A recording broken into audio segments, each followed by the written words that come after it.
உயிர்களும் இன்புற்று வாழ்க. வள்ளலார் முதல் 5 திருமுறைகளில் பல தெய்வங்களை பற்றி பாடியுள்ளார். அவற்றில் பற்று இருந்தனினும் நின் சாயலாக பார்த்தேன் ஒழிய அதில் அழுந்தியதில்லை என உறுதியாக கூறியுள்ளார். அந்த நிலையில் தம் தாய்மொழியாம் தமிழ் மீது மிகுந்த பற்று வைத்துள்ளார்.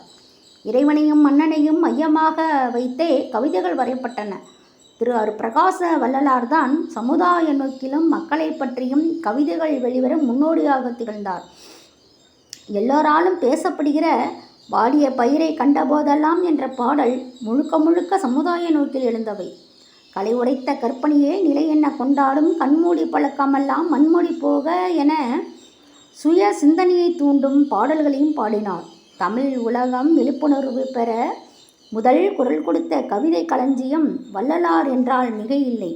ஒருமுறை சமஸ்கிருத பாடலுக்கு அந்த காலகட்டத்தில் இருந்த சங்கராச்சாரியா சுவாமிகளுக்கு விளக்கம் தேவைப்பட்டது.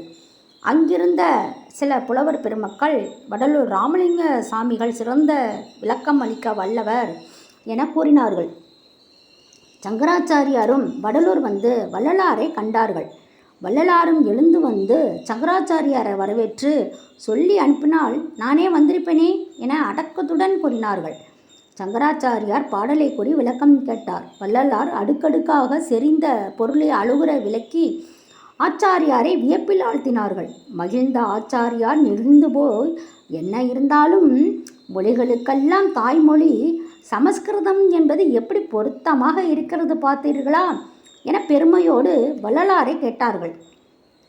வள்ளலார் லேசாக சிரித்து கொண்டு, ஆமாம், மொழிகளுக்கெல்லாம் தாய்மொழி சமஸ்கிருதம்தான், தந்தை மொழி தமிழ் என விடையளித்தார்.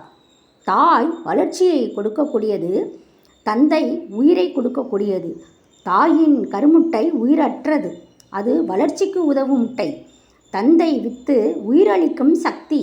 இவைகளெல்லாம் கருத்தில் கொண்டு அந்த தாய்க்கும் மேலாம் தந்தை மொழி என சங்கராச்சாரியார் பேச முடியாத அளவிற்கு விடை அளித்து தமிழின் பெருமையை நிலைநாட்டியவர் வள்ளலார். விருப்பு வெறுப்பு இல்லா நிலையிலும் கூட தன் தாய்மொழியாம் தமிழுக்கு, அதன் பெருமைக்கு, உண்மைக்கு எவரிடத்தும் எக்காலத்தும் எச்சமயத்திலும் பழுது நேராமல் பார்த்து கொண்டார் வள்ளலார். எனவே கல்வி சிறப்பிற்கு கவி சக்கரவர்த்தி கம்பன், அறநெறிக்கு வள்ளுவர், ஆன்ம விளக்கத்திற்கு வள்ளலார் என நம் தமிழ் உலகிற்கு அளித்துள்ளது.